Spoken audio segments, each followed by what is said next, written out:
I'm Green Tea, and we're here at the Skirball Cultural Center celebrating the YWCA 2010 Focus Awards.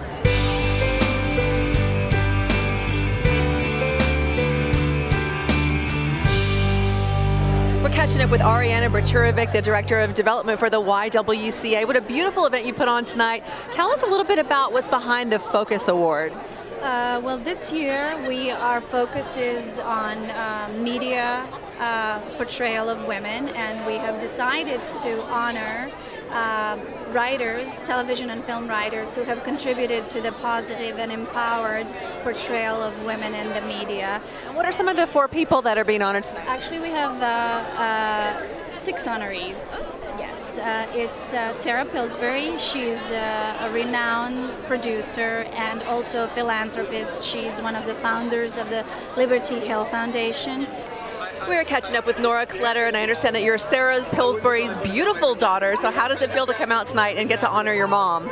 It feels great. It's certainly not the first time I've been out to honor my mom, but she's done so much, and I feel really blessed to have a mother so accomplished and who's still, pals around with me more than she does anything else. It must be fantastic to have a mom like Sarah. I wish I had had a mom like Sarah. What's it like?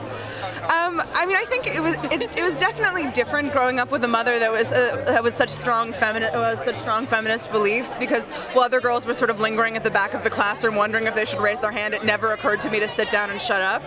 I was always taught to believe my opinions were valid and that I was capable of anything. I was one of those kids that had a different activity every day of the week because I was convinced I was going to have 7 careers at one time, because that's the kind of confidence my mom instilled, because she did so much, and so it seemed. She always says that she's of the generation that was told the lie that you can have it all, but she's come pretty close. Right. Hey, I have to do a correction here, because you were asking about, my bringing Nora up, and the truth is that parents bring up their children, but your children lift you up, and I think it's a hard question for Nora to answer, because I didn't always do. I guess I'd say I did the best I could at the time, but I wasn't always the best mom in the world, and she has made me. I'm a better mom now, and a better person now, because of my children. And it is Mother's Day. I mean, we're not only celebrating the Focus Awards, but hey, tomorrow's Mother's Day, and you should be so honored that your daughter gets to be here and talk about you up on stage. Raised as I was by a frontline feminist, I never believed that women couldn't do everything that men can do. In fact, I believed we could do it better. So tell us a little bit about your foundation and how you gave birth to that baby. Well, I was really lucky because I not only grew up, had some inherited wealth, but I also came from a family that not only had created wealth by starting this flower company, but also had been very involved with really building the state of Minnesota.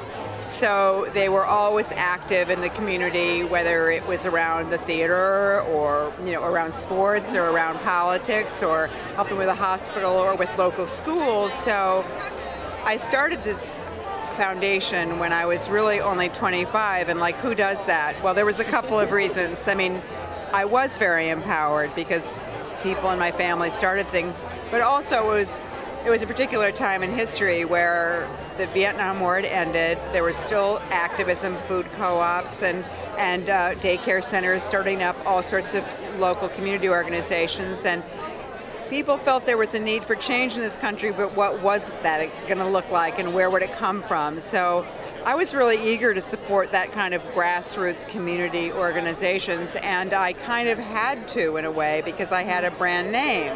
Right. And so and I was active in all sorts of the women's movement and the anti-war movement, so and with this name, people were coming to me and asking me for money. So I was lucky enough to find 3 other people in Los Angeles who had a similar situation. My friend Larry Jantz, his family developed Westwood, and when he would go on dates, he'd always hope his date wouldn't look down and see Jantz Construction Company on the street. That's funny. And also Liberty Hill as well, because we're green tea. We're interested in the environment. I noticed that Liberty Hill's doing a lot of environmental things these days. Yeah, well, we have always been, about wherever some people are angry about something and want to make a change, and that we support that, whether it had to do with maybe a nuclear plant being nearby, whether it was about rent control, whether it was about fighting for a living wage, a better bus system, way back when for reparations for people who had been in Japanese internments. But one of the most exciting things that has happened in Los Angeles, first the tragic thing is that in fact the most neighborhoods that have the most environmental hazards are the poorer neighborhoods, and not just the poorer neighborhoods, often communities of color. But what has been extraordinary, and Liberty Hill has helped out not only with grants, but also with technical assistance, better understanding of the media, how to get their message across. It's people who, like one guy